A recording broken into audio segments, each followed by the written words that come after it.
قال رسول اللہ صلی اللہ علیہ وآلہ وسلم، رسول خدا صلی اللہ علیہ وسلم نے علم کے بارے میں جب بیان کیا تو ایک شخص آ کے آپ سے پوچھتا ہے، جاء رجل الى النبی صلی اللہ علیہ وآلہ فقال یا رسول اللہ مع العلم، ایک شخص آقا دو جہاں صلی اللہ تعالی علیہ وآلہ وسلم کی بارگاہ میں آ کر عرض کرتا ہے، یا رسول اللہ بتائیے علم کیا ہے؟ قال صلی اللہ علیہ وآلہ الانصات لہ، آپ فرماتے ہیں علم سکوت کرنا ہے، خاموش رہنا ہے، یعنی جب آپ کا علم بڑھے گا تو گویا آپ کم گو ہو جائیں گے، فضول گفتگو نہیں کریں گے، جب بھی بولیں گے آپ اچھا بولیں گے، جس کے لیے بھی بولیں گے بہتر بولیں گے، یعنی آپ فضول گفتگو نہیں کریں گے۔ اور وہ شخص کہتا ہے قال ثم ما، یا رسول اللہ اس کے بعد علم کیا ہے؟ قال صلی اللہ علیہ وآلہ الاستماع لہ، علم خاموشی اختیار کرنا ہے اور اس کے بعد اس علم کو اچھی طرح سننا ہے، یعنی جب آپ کو کوئی علمی بات بتا رہا ہو تو توجہ سے سننی ہے۔ اس کے بعد وہ شخص کہتا ہے قال ثم ما، یا نبی اللہ یا رسول اللہ اس کے بعد کہ علم کیا ہے؟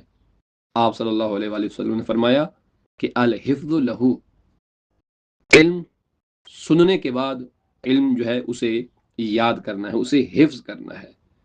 اس کے بعد وہ کہتا ہے کہ یا رسول اللہ اس کے بعد کیا ہے، پھر علم کیا ہے؟ تو آپ صلی اللہ علیہ وآلہ وسلم فرماتے العمل بہ، پھر اس علم پر عمل کرنا ہے۔ قال ثم ما، وہ کہتے ہیں اس کے بعد علم کیا ہے؟ تو آپ نے فرمایا قال صلی اللہ علیہ وآلہ ثم نشرہ، اب علم کیا ہے؟ اسے لوگوں تک پہنچایا جائے، اس کو نشر کیا جائے۔ تو یہ علم کے جو مراحل ہیں، جو درجات ہیں، یہ سرکار ارشاد فرما رہے ہیں کہ سب سے پہلے علم کیا ہے؟ خاموشی اختیار کرنا۔ دوسرا مرحلہ علم کا کیا ہے؟ اسے اچھی طرح سننا۔ تیسرا علم کا معیار کیا ہے، مقام کیا ہے، مرحلہ کیا ہے؟ اس سننے کے بعد اسے یاد کرنا۔ اور چوتھا مرحلہ کیا ہے؟ اس پہ عمل کرنا۔ اور پانچواں علم کا مرحلہ یہ ہے کہ اسے لوگوں تک پہنچانا، یعنی لوگوں تک اس کو نشر کرنا تاکہ لوگ بھی اس پر عمل کر سکیں۔ اب اس سے ہمیں اندازہ ہو گیا کہ ہم سے علم یہ تقاضا کرتا ہے، تعلیم یہ تقاضا کرتی ہے کہ جب بھی ہم علم حاصل کریں یا علم کی طرف متوجہ ہوں تو علم انسان کو اس بلندی پر لے جاتا ہے، اس کمال تک لے جاتا ہے، اس نجات تک لے جاتا ہے کہ جہاں اس کی فضول گوئی ختم ہو جاتی ہے۔ علم اس کی شخصیت کو بہتر بنا دیتا ہے، علم و شعور اسے مزین کر دیتا ہے۔ لہذا علم جب آئے گا تو انسان کی گفتگو جو ہے وہ کم ہو جائے گی، جیسے کہ امیر المومنین علی علیہ السلام کیا ارشاد فرماتے ہیں، جب انسان کی عقل تمام ہو جاتی ہے تو اس کی گفتگو کم ہو جاتی ہے۔ کیا مطلب؟ جب اسے شعور آنا شروع ہوتا ہے، اسے پتا ہوتا ہے، پتا چلنا شروع ہو جاتا ہے کہ یہ غلط ہے، یہ صحیح ہے، مجھے صحیح پہ بولنا ہے، مجھے غلط پہ نہیں بولنا ہے، یعنی غلط نہیں بولنا ہے، ٹھیک ہے، غلط گفتگو نہیں کرنی ہے، فضول گفتگو نہیں کرنی ہے۔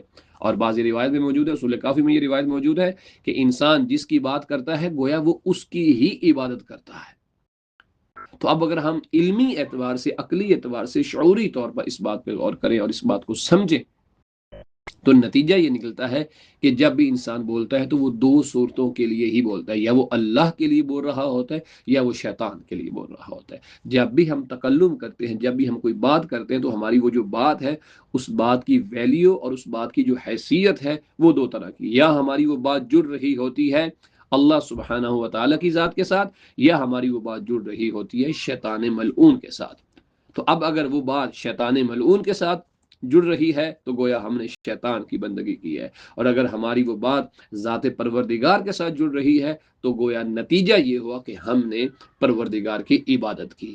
یا انسان صحیح بولتا ہے یا انسان غلط بولتا ہے، یا انسان سچ بولتا ہے یا انسان جھوٹ بولتا ہے، یا انسان اچھے کے لیے بولتا ہے یا انسان برے کے لیے بولتا ہے، یا انسان کسی کا فائدہ کرتا ہے بول کر یا انسان کسی کا نقصان کرتا ہے۔ اپنے لیے بھی بولے تو دو ہی صورتوں میں بولے گا، یا فائدہ یا نقصان، یا اچھا یا برا، یا اللہ کے لیے یا شیطان کے لیے، یا حق کے لیے یا باطل کے لیے، یا سچ بولے گا یا جھوٹ بولے گا۔ تو بولنے کے اعتبار سے صورتیں دو ہی بچتی ہیں، کون کون سی؟ اللہ کی ذات کے لیے گفتگو یا شیطان کے لیے گفتگو؟ تو اب اللہ کے لیے گفتگو ہوگی تو عبادت ہے اللہ کی، اور اگر شیطان کے لیے گفتگو ہے، شیطان کی فیوروں میں گفتگو ہے، تو پھر یہ شیطان کی بندگی ہے۔ تو امام معصوم کیا فرما رہے ہیں؟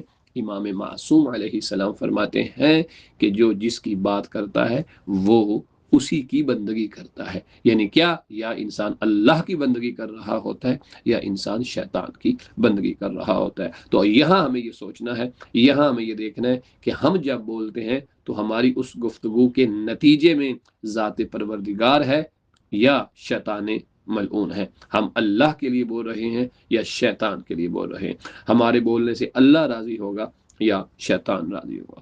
خداوند متعال ہمیں علم و عمل کی توفیق عنایت فرمائے۔